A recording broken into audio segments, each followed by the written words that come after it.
conversation explores the art of thinking beyond the obvious. And today I have my special guest. She is a comedian, entrepreneur, founder, and CEO of Plausible, none other than Leanne Linsky. Yo. Welcome, Miss Leanne, once again. Thank you so much for being part on Abstract Essay. And can you please introduce more about yourself that I missed? Yeah, well, you did a good job. So, to reiterate, I'm Leanne Linsky. I'm the founder and CEO of Plausible, a live online comedy platform that serves as a marketplace for comedians and their fans to interact and enjoy live comedy online. So, I'm excited to be here. Thank you so much for having me. You are most welcome, and thank you so much for sharing your knowledge and wisdom to the world, Miss Leanne. Thank you for giving this platform to be funny. And we need laughter. The laughter is the best medicine, is indeed crucial. So let's talk about the funny side of innovation. A comedian's fake success story. Tell us what it's all about. Well, it's a journey and a very long one, to be sure.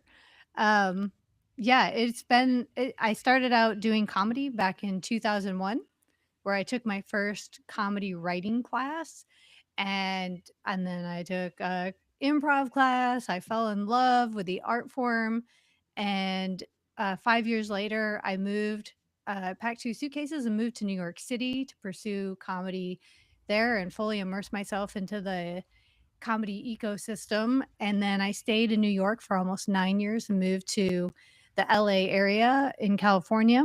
And suddenly found myself spending more time in traffic than I did on stage. And I was like, whoa, what is this about? This is bananas. So I thought, oh, I'm going to take things online so I could get more stage time, work out jokes in between live, in person performances. And then I was like, well, that was way back in 2015.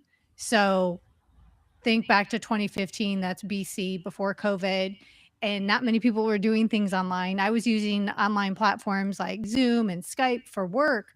And I thought maybe I could do something with that. Well, fast forward to August of 2019, I thought, you know what? I'm really going to give this a shot because I really miss connecting with my East Coast friends and in comedy, and I want to connect them with my new friends on the West Coast. And so I started running a online open mic. And then 6 months later, COVID happens and everybody's now online. And although those technologies are great and we use them in so many various ways, there were other problems to solve for live entertainment taking place online. And I wanted to empower comedians to do more, not to take away from in person events, but how to bridge a gap and do more in between those in person events. And so, therefore, Plausible was created, and that's how I came to be. That's how I went from doing comedy to providing a platform for others to do comedy. And thank you for that bridging the gap, Miss Leanne. How has the comedian's mindset, deconstructing assumptions, timing, and reading a room become your unfair advantage in a building or innovating in tech? Well, I think that building a business is similar to it's an art. It's not and it's always a science, especially in a business of comedy. And I think that as I build something, I need to put it out there and get a response from my users, my customers. And just like joke writing, how do I know if something's funny? I may think it's funny, but the rest of the world might not. So I have to put my idea out there, get feedback on it, come back, rewrite, or work on my delivery or my timing or the various elements that go into a good joke. Same thing for a business. I'm trying to solve problems for people. And so I need to put it out there to the world and then see how well it's serving my users. Are they finding it intuitive, easy to understand? Is the messaging clear? And I take all of that feedback and I rework it just like I would a joke and then put it back out into the world to improve the user experience. So it's an ongoing process, just like comedy. Comedy evolves as the world changes, as people's life experience happens, how we relate to others constantly evolves. So as I write new material, I have to keep putting it out there, getting feedback, rewriting, and polishing it up. So the same goes for my business. I just apply that same process of knowing it's a journey, not a destination. A journey indeed, and we need to enjoy the journey. What was your first attempt to apply a comedic principle to teach problem? Was it a success or hilarious failure, or what did you learn, Miss Leanne? Hmm. I think it's kind of a huh moment rather than, oh, that was super successful or that was a Hmm. failure. But it's like, wow, I could take the same mentality and approach it this way. I feel like comedy is a very customer centric business. I mean, we rely on an audience to determine if we're successful or not. And I think as a business owner, I have to think of that same thing. My customer, I have to make my customers happy or I'm not going to be successful. So it's kind of like, yeah, yeah, that makes sense, you know? And I think by doing so, that's why I have people who keep coming back. It's because I'm providing them with a service they need and they want. So I think Yes. it's like, yeah, okay, I'm going to keep doing this. I'm going to think of it. It's easier to think of an ongoing journey rather than one and done because I have to keep paying attention to my customers just like I do an audience. In comedy, Miss Leanne, you test material, bomb, and rewrite. Have you formalized these fail fast, learn fast, or ethos into your tech development or business strategy? Yeah, I I do. And what I've learned is it's so much faster to rewrite a joke than it is to rewrite code. Um, Than programming. so yeah, so I would like to say, um, yes, I think that's super important is to learn fast and change things quickly. Unfortunately, uh, in tech, money and coding takes more time than I'd like it to. Hmm. So, but so I've had to learn some patience, but yeah, that is a very important lesson to know. Yes, patience is virtue. People, improves golden rule is about building collaboratively. How do you actively use yes and well in brainstorming session or team dynamics to drive innovation beyond the obvious solution? Yeah, I think yes and is very important when hearing customers and receiving feedback, especially if there's negative feedback. I think that's typically hard for most people to, my thing is I don't want to be defensive or um what's the word, making excuses. At the same time, there are some elements that are out of my control and I have to admit that. I can't help somebody if they're having like a device issue or a hardware issue because that's not what I offer and I can't fix that. But I think it's important to yes and hearing suggestions and also acknowledging if I hear something more than once, recognizing patterns. That's also very important in improv is recognizing patterns and identifying what they are and then knowing what I can do with them.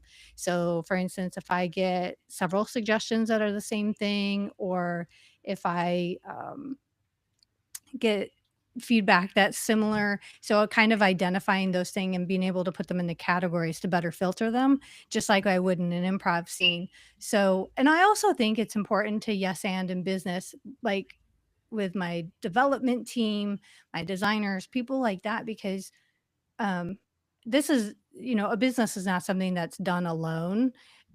So that's team effort, and I don't always have the best ideas. As much as I would like to think that I do, I don't. Yes.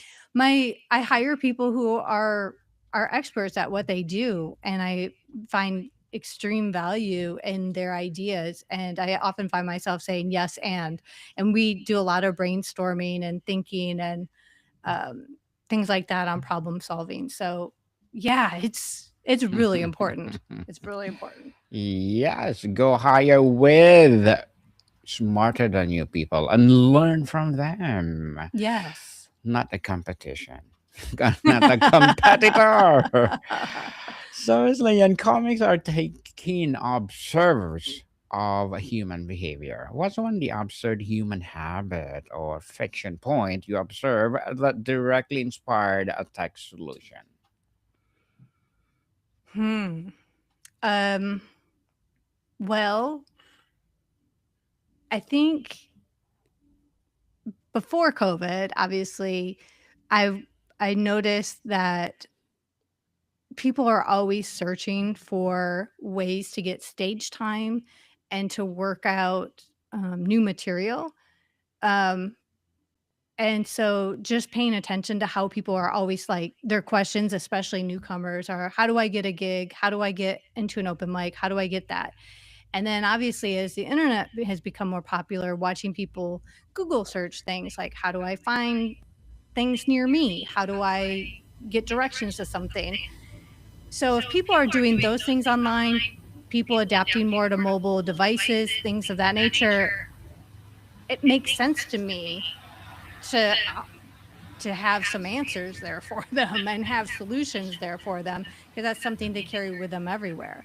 So just watching how people adapted and then having this idea before COVID and then experimenting with my minimum viable product during COVID, seeing people do things online using other existing technologies, people who would never have even considered it before the pandemic, doing it really validated the idea that this is possible. People can learn this and they can do it online. They're making do with what already exists. What if I make something that's more suited for what they need?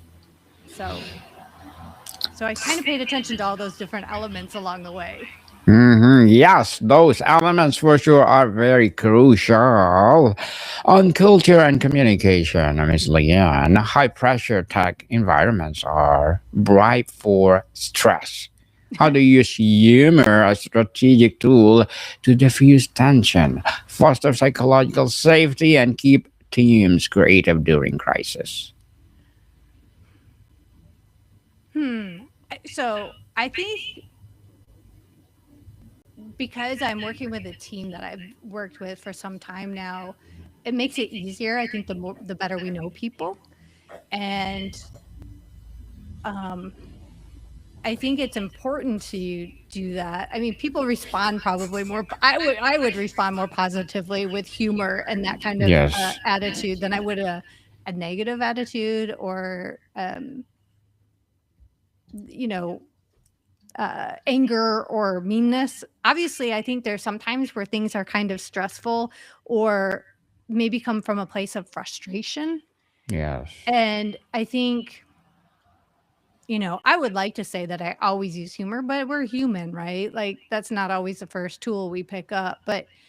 Um, but I think that it's really it brings humor tends to bring people in rather than push them away. So I prefer that every time. Yeah. To push in, for Yeah. sure. Yes. And Ms. Leanne, can you give an example where that led to a better outcome? Like when you're evaluating a new tech or idea or feature, do you literally ask? Is there a funnier, more delightful way to do? When I'm introducing something new? Yes. Oh, well, that's a good question because I'm going to be introducing a pretty big update to the site later Yes. this month. And I'm very excited about it. And I think I mean, I do think that our messaging, if I share it and I'm excited about it, it's kind of contagious, right? Yes. But if I were to present it as like, oh my gosh, this is a daunting experience and it's coming out, then suddenly it becomes a daunting experience for everybody. So I think it's we give what we get what we give. And if I'm putting it out there in a positive manner and like, hey, this is going to make your life better and here's how, and I can show people how this is going to be simpler and easier to use and easier to navigate, they're going to see that. um so yeah, and as I present these new updates in this next month, I hope to use some levity and some humor and obviously excitement to share that message. I think that's really important. I think that's with most marketing in general. Like I would hope that no company's like, here's a piece of garbage I'm rolling out. I would totally want to see like I'm rolling out something amazing and new for my customers, and that's what I intend to do. Yes, and we are looking forward for that new feature, Miss Leanne, hoping for more and more success for the site itself. Yes. In fact, this whole design that you're showing on the screen, it's getting a Yes. little update. So, yeah, Yes. we're adding, well, kind of redesigning, if you will, so that Mm-hmm. people are exposed to some of the other elements that we have on the site that people don't always know that are there, which tells me, oh, we need to do a better a better job of showing you what is Yes. there. So Yes. there'll be a new homepage with more clear direction on that and other pages that you'll be able to access before you even log in. You'll have access to all of the upcoming events, that before you log in, you'll have access to view all of those. You'll be able to see our comedian directory. You'll be able to navigate around the site much easier and get in and out of shows much easier too. Yes, definitely. Yeah. In a crowded tech market, Miss Leanne, how has a comedic voice in your branding, messaging, or UX given you a standout advantage? Well, I would say just finding us online in a Google search, we're popping up on the first page of Google searches for online comedy, which is exciting, and being easy to find. So our messaging, the articles we share for comedians, people within the industry, have been proving to be very helpful and searchable. So I think also, people are looking for us and therefore they're finding us. So I think it's all kind of coming together in a really nice, nice little package with a bow on it. So I Yes. guess that's saying something about our communication and messaging. Yes, definitely. And how has the most surprising, non obvious similarity between making an audience laugh and creating a product users love? The similarity, the biggest thing is, well, it sure feels good. I'll Yes. tell you that. It's like, "Oh, L- so awesome." the more they Yeah. laugh. Yeah, it's the that knowing when we're doing something right in comedy or in business and you get that instantaneous positive response, that is extremely gratifying. That's what I'm looking for. Yes, definitely means to say your joke are, well, enormously funny. Yeah. Do you actively look for a sense of humor or improvisational skills were building your team? What does traits signal you about a candidate? Mm, I think so like in improv, when we're building scenes with one another, like we have to be really good listeners.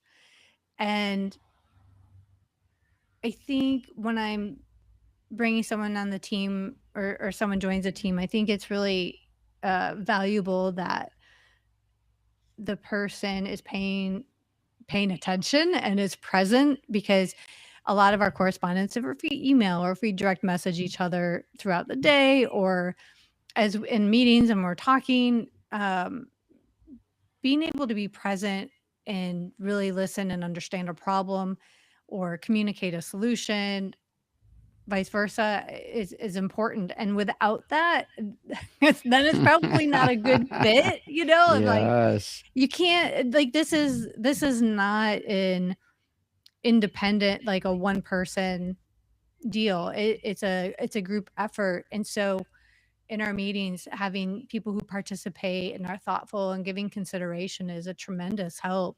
And people who spend time paying attention to everybody else. So like in a scene in improv, even though sometimes someone else can step into the scene and be a part of the environment, they may not be communicating verbally, but we need to acknowledge and pay attention to what they're doing non-verbally.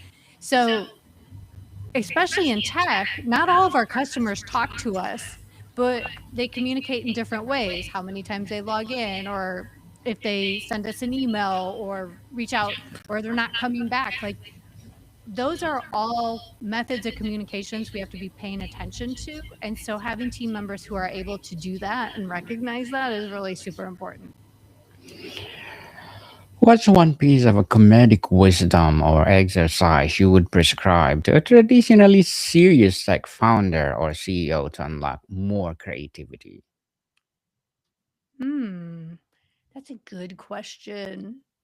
I think um I think a really good exercise, and this is something I try to practice often, and it's and again, when we're presented with something, I feel like, and I'll speak for myself, I can't speak for everybody else, but, like, my instinct is to talk or answer a question, but when I'm asking for feedback, especially from users, I think it's a really great exercise is to ask somebody what they think and then shut up and listen without jumping in to justify, explain, or defend why something is a way, but just to be able to listen is a good exercise.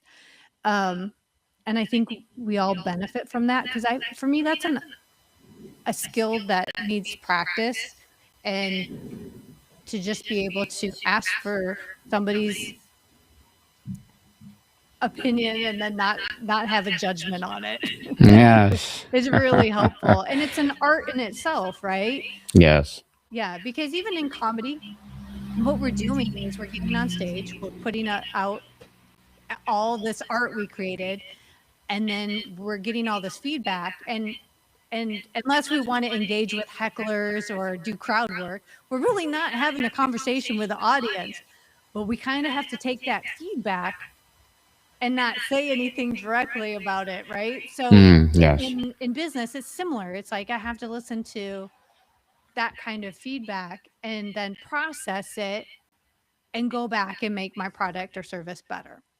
And so I think that's just a practice we have to do ongoing. So any new founder coming in, practice just listening without having to justify, explain, or defend something.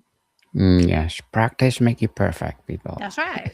And don't be judgmental. Yes. Try not to judge anyone because people are truly, truly judgmental. We are. We are. Yes, we do. So, Miss Leanne, before we wrap up our discussion for today, I'm inviting you to please to listen to my other podcast, people. My other podcast, because my abstract essay is already in fifth season, abstract poetry in second season, my book 101 review in fifth season too, comedy 101 in third season, and Miss Leanne for sure will be my regular guest on comedy Yay. 101. Food 101 in sixth season this December. Geography 101. Love letters. Movie 101. Music 101. In fourth season. Science 101. Sex 101. Second season. My baby podcast. Law 101. Mental health 101. Bible verses 101. And entrepreneur 101 coming this December. So please listen to them wherever you listen your podcast. So, Miss Leanne, tell us if your journey from a comedian to tech success were a stand up bit, what would be the final killer punchline that sum it all up? Let's laugh all the way to the bank.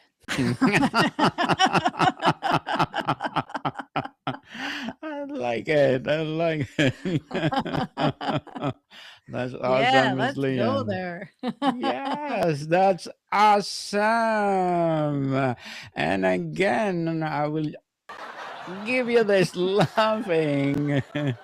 Yay! And thank you so much for sharing your love to the world, your innovation, your business that makes the world go round. Because laughter is the best medicine, people.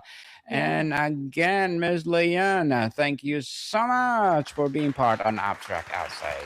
So can you Thank you. yeah, so can you please invite our listeners to support your business, your advocacy, or whatever projects that you're doing right now?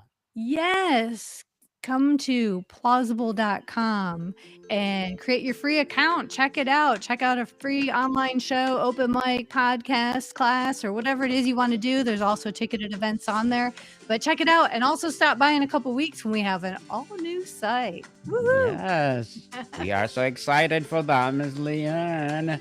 And please do come over every day, every month, every week on Comedy 101 and let's talk about being a comedian. People support Miss Leanne Linsky because if you support her for sure, more and more empowering laughter will rise. So, Miss Leanne, thank you so much for your time.